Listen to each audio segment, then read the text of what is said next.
Hey guys, we're finally back for part 2.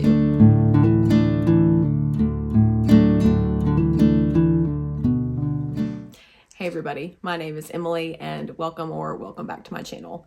This is part 2 of me talking about To Kill a Mockingbird by Harper Lee, which is one of my all-time favorite novels.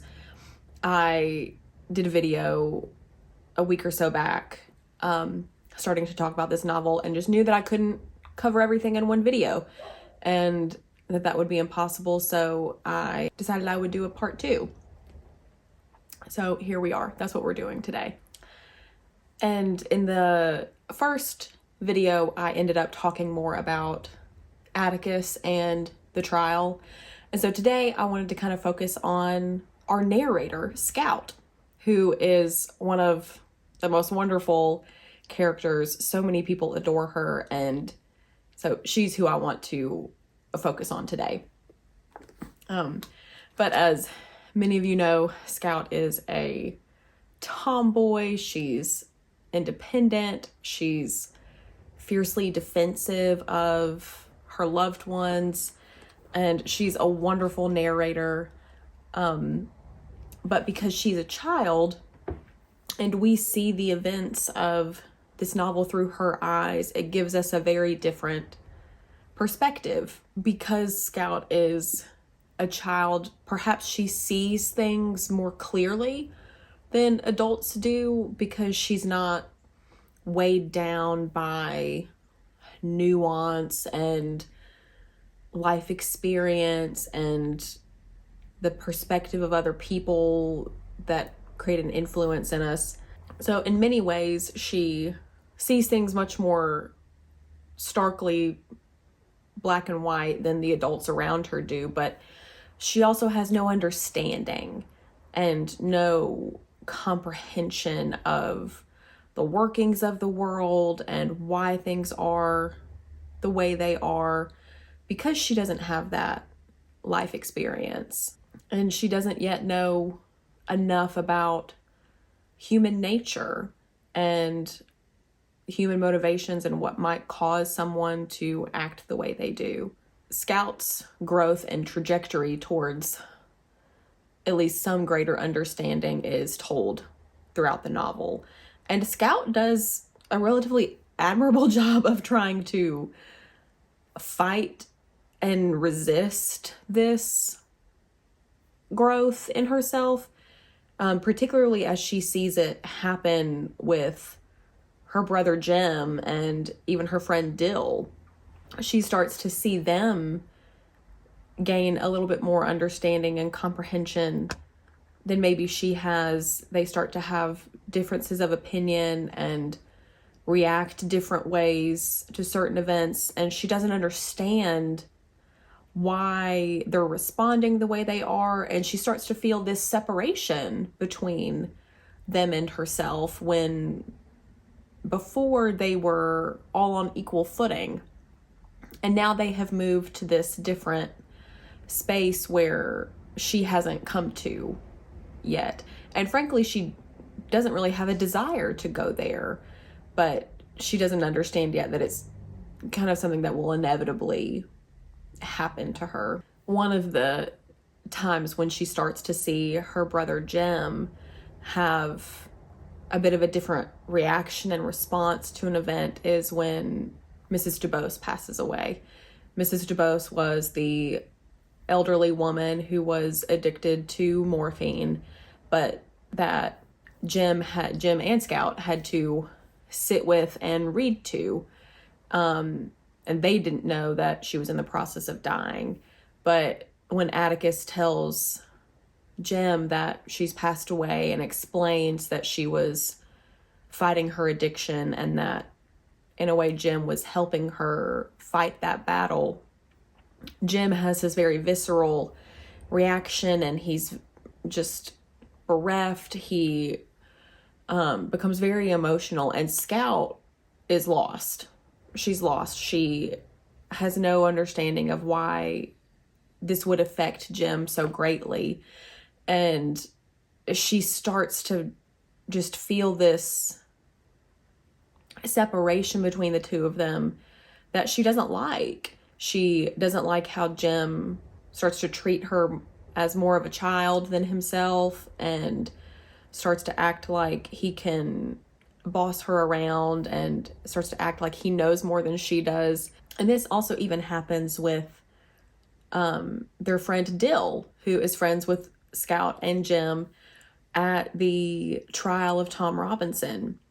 At one point during the trial, Tom Robinson's on the stand and the prosecutor is cross-examining Tom. And as is typical in that kind of cross-examination, he's giving Tom a bit of a rough time. And Dill starts to cry and get really upset at the way Tom is being treated. So much so that Scout has to take Dill outside, and Scout is so confused as to why Dill is crying and so upset and angry about the way the prosecutor is treating Tom Robinson. And Scout's just trying to tell him that it's just his job, this is normal, and Dill just has this innate understanding that Tom shouldn't be being treated this way because he's black or because he's a defendant or for any other reason. And he's so viscerally torn up about it. And Scout again starts to feel this separation between herself and her friend, and what Dill is seeing and experiencing compared to what she's seeing and feeling. And she can't square the difference. She hasn't been able to quite reach that point of emotional understanding that Dill has and that Jim has. But there are a couple points in the book that start to set Scout up to start to comprehend these things a little bit better. And well, this is not necessarily all of them, but these are just a couple that I find really meaningful myself. And the first one of them is when Calpurnia takes Scout and Jim to the black church on Sunday while Atticus is gone. And Calpurnia decides the children still need to go to church, and so she takes them with her. This is a great scene in the book to me, but Scout and Jim go to church and they experience all the differences in that church versus the church they normally attend, just from the kind of unadorned state of the church in and of itself, to the lack of hymn books, to the way the reverend presents his sermon, and all of the various things. But when they leave, Scout questions Calpurnia about why she spoke differently to the black people at the church than she speaks in the Finch's home. Calpurnia has to explain to her that while she herself may know how to read and write and speak in a certain way, the rest of her community does not. And she wouldn't want to embarrass them or make them feel less than. And it's a small price to humble herself, to not separate herself from them. And I adore Calpurnia. She is one of my favorite characters in this book. The just absolute dignity that woman has is astounding. But for the first time, Scout gets to kind of see some more stark differences in cultures and how starkly communities are separated, and that there is an ability to flow between them depending on how you handle it. And this kind of maybe starts to plant some seeds in her mind a little bit. But the other event that I think is also important is the ladies' luncheon that happens at the Finch's home, that Aunt Alexandra hosts. And this is after the trial has happened. And Scout does not understand all that the women are saying, but she,